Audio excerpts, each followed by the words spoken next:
आप ऑडिट पर जाते हो, आपकी क्वेरी शीट्स बना करके लाते हो, आपकी क्वेरी शीट्स को आपके बॉस एक नजर देखते हैं और दो टाइप की रिएक्शन दे देते हैं। एक तो, यार तुम कब बड़े हो गए यार, क्या यार क्या करके आए यार, ये क्या है ये, revenue stamp not found, supporting not found, authorise signature not found. अरे तुम अब सीपीटी के थोड़ी हो यार, क्या कर रहे हो, क्या लिखा है ये, अकाउंट हेड मिस्टेक फाउंड। क्या था इसमें? बोले सर वो बहुत फेमस एग्जाम्पल है, सबको मालूम है। सो वो स्टेशनरी प्रिंटिंग एक्सपेंसेस जो थे ना, उसको स्टाफ वेलफेयर को स्टेशनरी प्रिंटिंग में डाल दिया। ओह कितने का था? 50 रुपए का। तो ये क्या चक्कर क्या है? बोले सर वो अकाउंटेंट जो है वो आपसे बात करेगा, वो बोल रहा था कि इस वाउचर पे तो मैं तुम्हारे सर से बात करूंगा। बॉस ने फोन लगाया, क्यों क्या हुआ रे भाई? और बोले सर आर्टिकल को समझाओ यार, कैसे लोगों को भेजा आपने, परेशान कर दिया, 50 रुपए को वाउचर का। मैंने इनको डांट दिया, मैंने कहा मैं नहीं करूँगा इसको, तो मेरे से बोलता हम करवा के रहेंगे, इसलिए मैंने आपसे फ़ोन लगा के रहा। बोले पगले हैं आपके आर्टिकल। क्यों? बोले मैंने पेन खरीदे, तो पेन खरीदा तो पेन तो स्टेशनरी प्रिंटिंग में ही डालूंगा। अब मेरी क्या गलती है कि स्टेशनरी की शॉप वाले ने पेन को पान लिख दिया, अब ये पान बोल के बोल रहे हैं कि इसको स्टेशनरी प्रिंटिंग से हटा के स्टाफ वेलफेयर में डालो। ये एक्चुअल केस है जो मेरे ऑफिस में आया था, और मैंने फिर उस आर्टिकल की जो 12 बजाई थी, मैंने तेरे को स्टेशनरी का बिल नहीं लिखा। बोले वो भी है ना ढंग से नहीं था, स्टेशनरी का बिल भी कच्चे कागज पे था। तो मैंने कहा ठीक है ना यार, 50 रुपए का पेन है यार, तू ऐसा पीछे पड़ा उसके। बोले नहीं पेन नहीं सर वो पान है। अपने क्या मालूम कि वो पान है कि पेन है?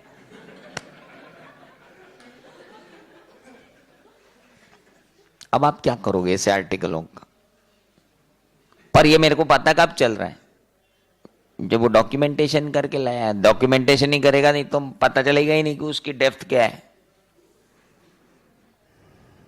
हेलो, आप क्या लिख के लाए हो मालूम?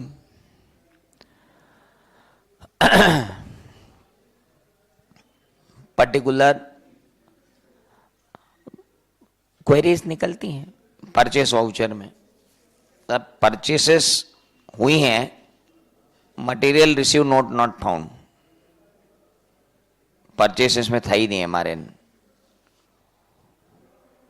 तो तूने जाके स्टोर्स लेजर देखा उस दिन? मटेरियल इन तो हुआ होगा ना स्टोर लेजर में? नहीं सर वो तो नहीं देखा। और तो फिर क्वेरी लिखने के पहले जाके देख लेना था स्टोर्स लेजर में कि स्टॉक लेजर में एंट्री है क्या है। हमारे गुम गई होगी यार, कहीं निकल गई होगी। तू तो ऐसा लिख रहा है जैसे मटेरियल फाउंड ही नहीं है और परचेस रिकॉर्ड होगी। देखा क्या स्टॉक लेजर में? बोले नहीं देखा। तो जाओ बेटा देखो, क्या कर रहे हो? अड़ी सड़ी क्वेरी रिकॉर्ड करके ले आते हो। और ये क्या है? बोले सर ये स्लो मूविंग ऑब्सोलीट की लिस्ट है। क्या कर रही है? बोले सर स्लो मूविंग आइटम थे, लिख लाया। 2-2 साल हो गए सर स्टोर में पड़े, यूज ही नहीं किए।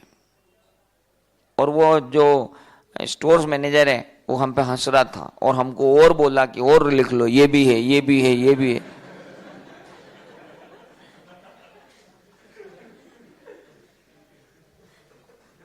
अब मैं फिर सिर पकड़ के बैठा हूं।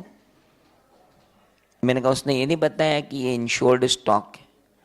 हाँ सर वो बोले तो थे पर हमको समझ में नहीं आया कि इंश्योर्ड स्टॉक क्या होता है। मैंने कहा गधों, ये क्रिटिकल स्पेयर हैं, इनका मशीन इनका स्टॉक में होना जरूरी है ताकि ब्रेकडाउन ना हो। नहीं हुआ ब्रेकडाउन तो क्या तुम्हारी स्लो मूविंग को रनिंग बनाने के लिए ब्रेकडाउन करवाओ प्लांट एंड मशीनरी में? समझते ही नहीं हो यार, तुम ककल नहीं लगाते हो। बेवकूफो सरी का रिकॉर्ड करके ले आए हो तो और हंस हंस के तुमको रिकॉर्ड करवाएगा स्टोर में, ये भी लिख ले ये भी लिख ले। अब ऐसा तो ऑडिट करते, अब क्या करो बताओ? अब वो बोल रहा है कि क्रिटिकल स्पेयर है, इनको तो स्टॉक में रखना ही पड़ेगा, तो रखना ही पड़ेगा ना उनको, तो वो तो क्रिटिकल स्पेयर है, कभी भी लग सकते हैं। तो तू उसको इन्वेंट्री में क्यों लिख रहा है? फिर अगली बात मैंने कहा तू इन्वेंट्री क्यों बोल रहा है उसको? बोले सर जो स्टोर में पड़ा हुआ वो इन्वेंट्री। लो स्टोर में पड़ा हुआ इन्वेंट्री है, तेरे को यही नहीं मालूम है कि इन्वेंट्री क्या है, और तू वो सारा स्पेयर पार्ट्स अकाउंटिंग स्टैंडर्ड 10 से गवर्न होते, तू कहाँ इन्वेंट्री की लिस्ट में उनको ले रहा है? वो तो क्या हुआ, स्टोर में तो रखे हुए ना। एक और क्वेरी लेके आया स्टोर के ऑडिट की, इन्वेंट्री लिस्ट आई, बड़ी इंटरेस्टिंग लिस्ट। मैंने क्या हुआ, हो गया? हाँ, क्या लाया लिस्ट? बोले सर ये क्या है, ये stock found in store but not included in inventory. और मैंने कहा ये कैसे हो गया यार कि stock found in store but not included in inventory? Stock ledger में एंट्री नहीं है सर इन सब की। मैंने पढ़ना चालू किया, 10 बोरी सीमेंट, 5 बोरी ऑयल, 5 जो ड्रम थे oil paint, then wooden, then वो स्टील की शीट्स। तो मैंने फोन लगाया, मैंने कहा ये आर्टिकल लिख के लाया है, क्या है ये? अरे बोले सर रिपेयर मेंटेनेंस का काम चल रहा है, वो रिपेयर मेंटेनेंस की इन्वेंट्री रखी हुई है, अब ये आपका आर्टिकल बोलता है इसको इन्वेंट्री में शामिल करो, इसको बोल रहा हूँ रिपेयर एंड मेंटेनेंस में डेबिट हो गया है, खर्चा मानता ही नहीं है यार ये आपका आर्टिकल। वो आर्टिकल लिख लाया सारा, बोले ये स्टॉक में इंक्लूड नहीं किया। भाई क्या है स्टॉक में इंक्लूड करना है? वो रिपेयर एंड मेंटेनेंस। तो क्या हुआ, स्टोर में रखा हुआ था, तो स्टोर में जो जो रखा है सब स्टॉक है। पहले तो ये जला साफ करते रहा। अब मैं इतनी बहस क्यों कर पा रहा हूं? क्योंकि वो क्वेरी शीट बना के ला रहा है। नहीं बनाए तो क्या तो मैं उसको सुपरवाइज करूं और क्या उसका वर्क रिव्यू करूंगा? So I need supervision and review, for that documentation helps me a lot. तीसरा, हमेशा का अपना केस, अंदर से बहुत भयानक फ्यूरियस, किसने किया था ये ऑडिट, कौन गया था ये करने के लिए? और बाप रे, इतने में सीनियर आर्टिकल, तुम इधर आओ, सबसे सीनियर, ये ऑडिट पे कौन गया था? बोले सर वो गया था। बुलाओ सालों को, सबको, सब आ गए अंदर, चारों पांचों खड़े हो गए। ये किसने बनाया? ये एक्सेल शीट किसकी है? और ये हाथ से बनाया हुआ डॉक्यूमेंट किसका है? सबने देखा कि किसका है। उसके बाद सर में 1 मिनट आया, फिर आदमी बाहर जाता है और पूछता आज कौन नहीं आया है, जल्दी बताओ। बोला आज ये नहीं आया है। ठीक सर, उसने बनाया था। कहाँ है वो? एग्जाम लीव पे गए ना सर वो। तो क्या है यार, कैसा करा? सही बात सर, बहुत बेकार काम करता। अब यार अगर क्वेरी शीट के ऊपर प्रॉपर साइन होंगे, रिव्यू होगा, डेट डली होगी, कौन है, किसने बनाया, प्रिपेयर्ड बाय कौन, चेक बाय कौन, रिव्यूड बाय कौन, एक फॉर्मेट के अंदर अगर डॉक्यूमेंटेशन होगा, तो अकाउंटेबिलिटी फिक्सेशन तो हो जाएगा ना स्टाफ का। नहीं तो एक दूसरे पे बग पासिंग ही करते रहेंगे, ये काम मैंने थोड़ी किया, ये काम तो उसने किया था। और वो हमेशा कौन रहेगा? जो छुट्टी पे गया एग्जाम की। बोला खुद नहीं किया, खुद का ही कागज है पर भूल नहीं रहेंगे अपना है, तो उसी का। सो अकाउंटेबिलिटी फिक्सेशन है। चौथी बात, ये तो आप सब लोगों ने भयानक एक्सपीरियंस की होगी कि जब आप एकदम से ऑफिस में वैल्यूएबल हो गए थे, जिस दिन आपने ऑफिस ज्वाइन किया उस दिन, उसके शुरू के 6 महीने तो आपको ऐसा लगा कि यार अब अपनी कोई वैल्यू भी है इस ऑफिस में कि नहीं है। मतलब प्यून से थोड़ी सी ऊपर थी वैल्यू, ऑफिस बॉय से जरा सी ऊपर थी, और ऑफिस बॉय भी झटका देता तुम्हारे जैसे 25 देखे। मतलब there's no value, what articleship is going on, I'm just amazed। मैंने तो सोचा था आर्टिकलशिप में मैं मतलब बाबू से थोड़ा सा ही ऊपर हूँ। फिर एक दिन आपको एकदम से लगा कि यार आप ऑफिस में एकदम इंपॉर्टेंट हो गए हो। क्यों? क्योंकि सारे सीनियर जो है वो चले गए छुट्टी पे एग्जाम की, और बॉस के ऊपर आ गया काम। 1 सितंबर, अगस्त सितंबर, जब राखी के पहले सारे सीनियर चले गए छुट्टी पे, तब देखो आप बॉस का एटीट्यूड और आपका एटीट्यूड, और आपको आया मजाक काम करने में पहली बार। पर वो पहली बार जो बॉस ने बोल दिया था तो हाथ पांव फूल गए थे। वो तो अपन इंटेलिजेंट थे, जो अपन ने संभाल लिया उस सिचुएशन को। बॉस ने कहा तुम पिछली बार इस कंपनी ऑडिट पे गए थे ना उसके साथ, हाँ चलो इस बार ये ऑडिट तुमको करना है।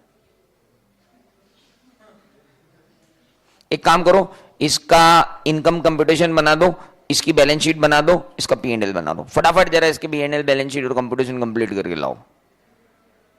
अब अपन तो पिछली बार वाउचिंग असिस्टेंट के रूप में गए थे,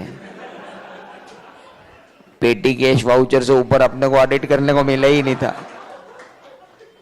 ज्यादा अपन चिल्लाए थे पिछली बार की वाउचर ढंग के दो, तो उन्होंने अपने को बोला तेरे को वाउचर चाहिए, इधर आ, चल HR डिपार्टमेंट में जा, अटेंडेंस और लीव रिकॉर्ड चेक कर, और PF के चालान और TDS के चालान चेक कर। बोले इससे ज्यादा सलाह किसी सीनियर ने अपने से काम कराया नहीं। और अब ये बोल रहे कि पूरी बैलेंस शीट कंप्यूटेशन और बनाओ। और सुनो, ऊपर से मजेदार बात यह कि आपको बना दिया गया टीम लीडर, है ना, और उस टीम लीडर में 2 चंगू जो अभी CPT पास हो गए हैं वो आपको पकड़ा दिए गए कि ये 2 और 1 तुम। वो 2 तो अनपढ़ गंवार हैं, उनको तो कुछ आता नहीं है, और अपने को भी कुछ खास नहीं आता है, और अपन उन तीनों जा रहे हैं ऑडिट करने। Now this audit situation is handled, how we handle it, very easy. अपन बाहर आते हैं,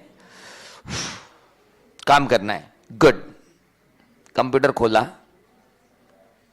क्लाइंट के फोल्डर पे गए, क्लाइंट के फोल्डर में लास्ट ईयर के ऑडिट का फोल्डर उठाया, उस फोल्डर की पूरी Excel sheet as it is copy मारी, और अपन काम नहीं करते हैं, इधर आओ, सारे फिगर मिटा देना, इसमें से सारे फिगर मिटाओ, ये अपना डॉक्यूमेंटेशन है, अपने को ये सब काम करना है।